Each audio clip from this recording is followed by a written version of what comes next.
first giant, Ymir, existed before earth and sea were formed, and he was made from venom dropping from Elivaga into Ginnunga Gap, the primordial void out of which all things were created. This venom congealed into ice, and the ice melted in contact with warm air from Muspelheim. Life quickened in it, and Ymir was the result. Groping about in the gloom in search of something to eat, Ymir perceived a gigantic cow called Audumla, which had been created the same way as himself, and out of the same materials, from the dripping rime of Elivagar. Hastening towards her, Ymir noticed with pleasure that 4 great streams of milk flowed from her udder to supply him with nourishment. All his wants were thus satisfied, but the cow, looking about her for food, began to lick the salt off a neighboring ice block with her rough tongue. There she stood patiently licking that lump of salt until the hair of a god appeared. After she had licked some time longer, the whole head emerged from its icy envelope, and by, Buri stepped forth entirely free.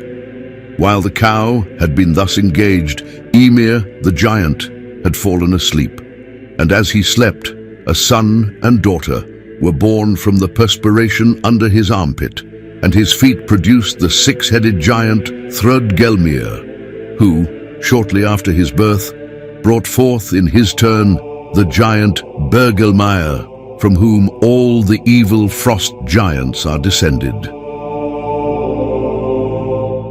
When these giants became aware of the existence of the god Buri and of his son Bur, whom he had immediately produced, they began waging war against them. For as the gods and giants represented the opposite forces of good and evil, there was no hope of their ever coming to an agreement and living together in peace. This struggle continued evidently for ages, neither party gaining a decided advantage until Bur married the giantess Bestla, daughter of Bolthorn, the Thorn of Evil, who bore him 3 powerful sons, Odin, Vili, and Ve.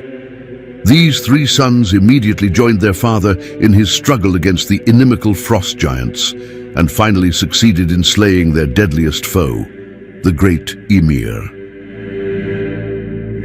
As he sank down lifeless, the blood gushed from his wounds in such floods that it produced a great deluge, in which all his race perished, with the exception of Bergelmir, who escaped in a boat he was fishing in with his wife as Ymir was slain. Together, they went to the confines of the world and founded a new home called Jotunheim, the home of all giants. There they would stay until the doom of the gods, Ragnarok, was at hand. As Ymir himself originated out of ice, so his descendants are the frost giants, who appear at the doom of the gods in a body led by Hrym. Frost giants, or Hrimthursar, are personifications of frost, snow and ice, or of the mountains covered with snow and ice.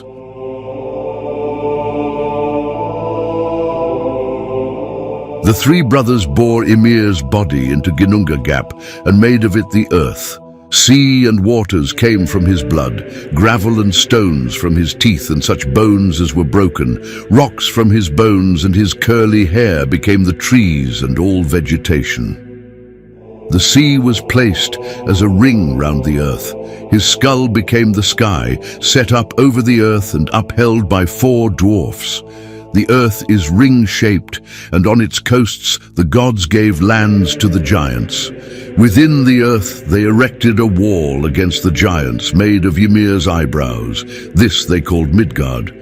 Of Ymir's brain thrown into the air they made the clouds. The glowing embers and sparks from Muspelheim were set in the heaven above and beneath, to illumine heaven and earth. The gods assigned places to all, even to such as were wandering free. In Norse mythology, heaven is skull of Ymir, or burden of the dwarves. Earth is flesh of Ymir. The sea is blood of Ymir, and the hills are Ymir's bones. This is all according to the prose Edda, based partly on sources now lost, partly on stanzas of Voluspa, Grimnismal, and Vafthrudnismal, poems that describe Norse mythology. The first verse seems to contain the myth of Ymir, formed in Ginnunga Gap. The second gives a myth of earth raised out of an existing ocean, not made from Ymir's flesh. The sunshine on it and growth began. The myth of earth raised out of ocean is found in other mythologies as well. The next verses tell how sun, moon, and stars were allotted their places, and how the gods gave names to night, new and full moon, etc. While the gods were occupied in creating the earth and providing for its illumination, a whole host of maggot-like creatures had been breeding in Ymir's flesh. Crawling in and out, they now attracted divine attention, summoning these uncouth beings into their presence. The gods, after giving them forms and endowing them with superhuman intelligence, divided them into two large classes.